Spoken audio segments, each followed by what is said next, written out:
அது டிஎம்கேக்கு தான் ஆதரவு. டிஎம்கேக்கு தான் ஆதரவு. சீமான் பேச்செல்லாம் கேட்டிருக்கீங்களா? கேட்டிருக்கேன். எப்படி இருக்குண்ணா சீமான் அவரோட பேச்சு எப்படி இருக்கு? கொஞ்சம் கம்பீரமாக இருக்கும். சீமான் அவர் வந்து நல்ல கருத்துலாம் இது வரைக்கும் சொல்லியிருக்கிறாரு. அவர் முன்னாடி நல்லா பேசியிருந்தார். அவர் நல்லா வந்தால் நல்லா இருக்கும். இப்போ இருக்கிற ஆட்சி கரெக்டாக போய்கிட்டு இருக்கு. இது இப்படியே கரெக்டாக போச்சுன்னா போதும். அதிமுக இது தவிர வேறு எதுவும் வர வாய்ப்பில். சீமான் அவர் இப்படி தான் பேச்சில் சும்மா போட்டிட்டு அப்படியே நிரந்தரம் பண்ண முடியாது. அவர் வயசே முடிஞ்சு போயிடும். இந்த இப்போ 8% ஓட்டுக்கு வந்திருக்காரு. இப்போ என்னென்னவோ திட்டங்கள் வருது. ஆனால் மக்கள் என்ன நினைக்கிது, இன்றைக்கி என்ன கிடைக்கிது, 500 கொடுத்தா 1000 கொடுத்தா காசு வாங்குறது ஒரு பக்கம் வாங்கிக்கிட்டே இருக்குங்கிற ஒரு முடிவுக்கு வந்துருச்சு. எவ்வளோ திட்டங்கள் போட்டாலும் இப்போ 1000 ரூபா கொடுக்குறாங்க. இப்போ இன்னி வர எலெக்ஷனில் 1000 இல்லை, அது 2000 போதும் 3000 போதும். யார் என்ன சொல்ல போகிறாங்கிறது இனிமேல் வரும்போது தான் தெரியும். சீமானுங்களா அவரை பற்றி என்ன சொல்கிறது? அவர் பேரை அவரே இப்போ கெடுத்துக்கிட்டு ரொம்ப பெரிய வைகோ கூட்டாத கூட்டமே இல்லை. நாங்கள் விடிய இங்கே பீச்சுக்கு வந்திருக்கோம். அதெல்லாம் சம்மந்தப்பட்டாங்க. நாங்கள் அப்படிலாம் அதெல்லாம் ஒன்றும் பண்ண முடியல.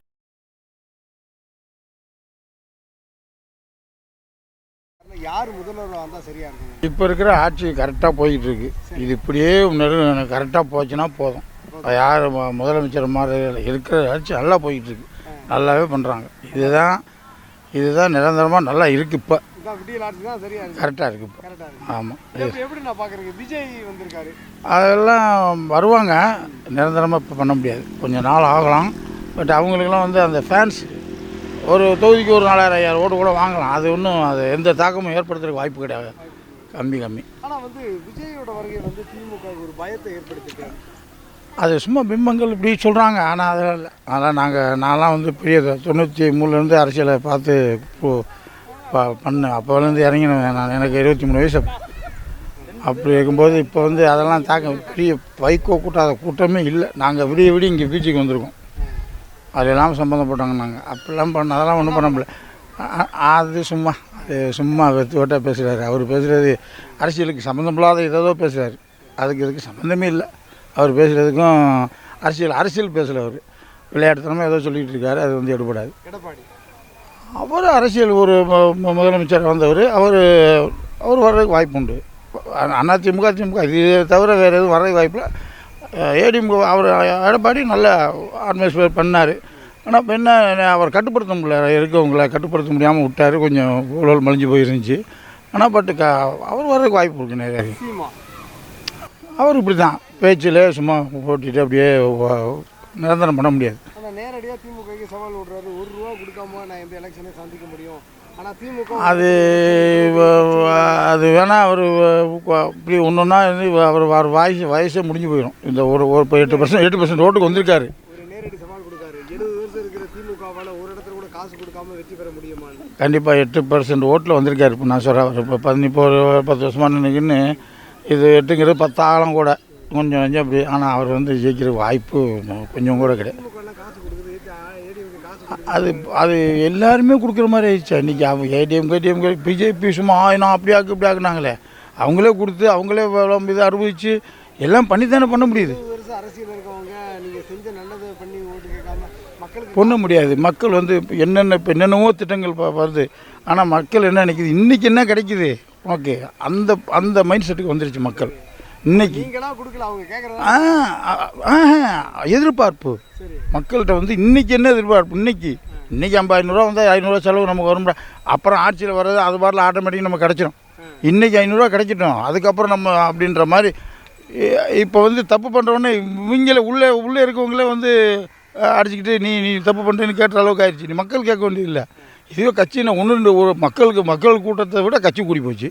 அப்போ என்ன ஆகும்? அப்போ அவங்களே தப்பு பண்ணால் தான் இவங்க கேட்குறாங்களே. நம்ம என்ன கேட்குறது? செய்யக்கூடாது அவனுக்கு செஞ்சு கொடுத்துட்றான். நமக்கு கிடைக்கிற இன்றைக்கி 500 ரூபா கிடைச்சுன்னா 1000 ரூபா கிடைச்சுன்னா போதும். அப்படி ஒரு சுச்சுவேஷன் வந்துருச்சு மக்கள். இன்றைக்கி ஓட்டுக்கு காசே கொடுக்காமலாம் நிற்கிற ஒரு காலம் வருமானம் இப்போதைக்கு சொல்கிறதுக்கு வாய்ப்பே கிடையாது. மக்கள் வந்து அது எப்படி சொல்கிறது, பயங்கர எதிர்பார்ப்பு.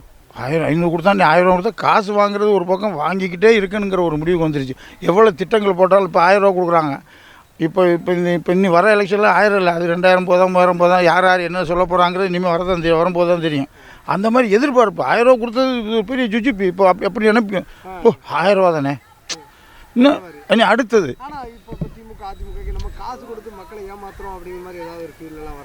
அது அது கிடையவே கிடையாது. அடைஞ்சிருந்தால் நேரம் வந்திருக்க வாய்ப்பே இல்லை. 2 கட்சியுமே ரெண்டு கட்சியுமே இது வரைக்கும் வந்திருக்கு வாய்ப்பே இல்லையே, வந்துக்கிட்டே தானே இருக்காங்க.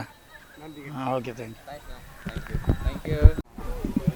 இது டிஎம்கேக்கு தான் அவர் டிஎம்கேக்கு தான் என்ன காரணம் brother? அது அவர் இது வரைக்கும் நம்ம செஞ்சதை வச்சு சொல்கிறோம். சரி, எப்படி விஜய் எப்படி பார்க்குறீங்க? விஜய் அவர் இது வரைக்கும் ரசிகர்களுக்கு மூலியமாக தான் செஞ்சுருக்காரு, மக்களுக்கு அந்த பாதிக்கப்பட்ட மக்களுக்கு தான் செஞ்சுருக்காங்க. இவர் வந்து பஸ்ஸுலேருந்து எல்லா வசதியும் எல்லாம் பண்ணி கொடுத்துருக்காங்க. அதனால அவங்க ஆனால் திமுக வந்து இந்த காரியங்களும் இன்னும் கொஞ்சம் சரியாக செஞ்சால் நல்லா இருக்கும்னு என்ன சொல்லுவீங்க?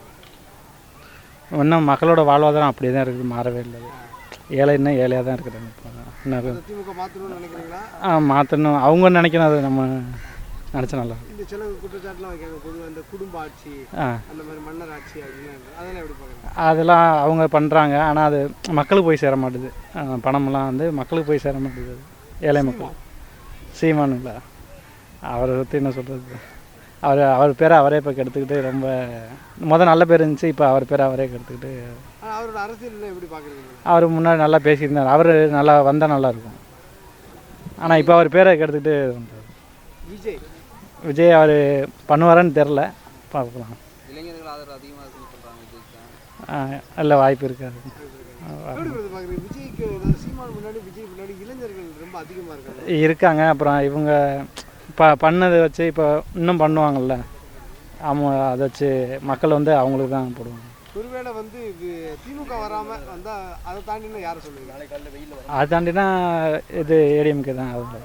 அது ரெண்டு தவிர வேறு எதுவும் வரப்போகுது வராது. இந்த விஜய் சீமான் அது வாய்ப்பு இல்லை, வாய்ப்பு இல்லை. என்ன காரணம் விஜய் சீமான்? இப்போ இருக்க மக்களோட இதை புரிஞ்சுக்கிட்டு அவங்க அந்த மாதிரி ரூட்டில் போயிடுறாங்க, ஏடிஎம்கே அந்த மாதிரி ரூட்டில் போயிடுறாங்க. மாற்றத்திற்கான தலைவரை உங்களை வந்து விஜய் இல்லைன்னா சீமானை தேர்ந்தெடுக்குன்னா யார் தெரியும்? சீமான். என்ன காரணம் சீமான்? சீமான் அவர் வந்து நல்ல கருத்துலாம் இது வரைக்கும் சொல்லியிருக்கிறாரு, நல்ல பேச்சு மக்களுக்கு போய் கேட்டிருக்கேன். யாரு கூட கூட்டணி வைக்காம நிற்கிறேன்னு சொல்கிறாங்க, அந்த தைரியத்தை எப்படி பார்க்குறேன்? ஆமாம், அதனால தான் சொல்கிறேன், அவர் வந்தால் நல்லாயிருக்கும். திமுகவா? அதாவது நமக்கு அரசியல் தெரியாது, கோச்சிக்காதீங்க. வணக்கம். விஜய் அவருடைய அரசியல் எப்படி நான் பார்க்குறேன்? அதை பற்றி நமக்கு தெரியல. சீமான் பேச்செல்லாம் கேட்டிருக்கீங்களாண்ணா?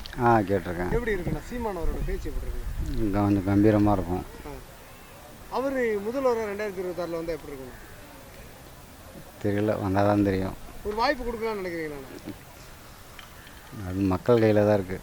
இல்லை நீங்கள் என்ன நினைக்கிறீங்க, ஒரு வாய்ப்பு கொடுத்தா நல்லா இருக்கும்னு நினைக்கிறீங்களா? அதுவும் தெரியல எப்படின்ட்டு. அவருடைய முயற்சி வந்தார்னா அவருடைய திறமை, அவ்வளோதான். அவர் முதல்வர் 2026 வந்தால் எப்படி இருக்கும்? தெரியல, வந்தால் தான் தெரியும். ஒரு வாய்ப்பு கொடுக்கலாம்னு நினைக்கிறீங்களா? அது மக்கள் கையில் தான் இருக்குது. இல்லை நீங்கள் என்ன நினைக்கிறீங்க, ஒரு வாய்ப்பு கொடுத்தா நல்லா இருக்கும்னு நினைக்கிறீங்களா?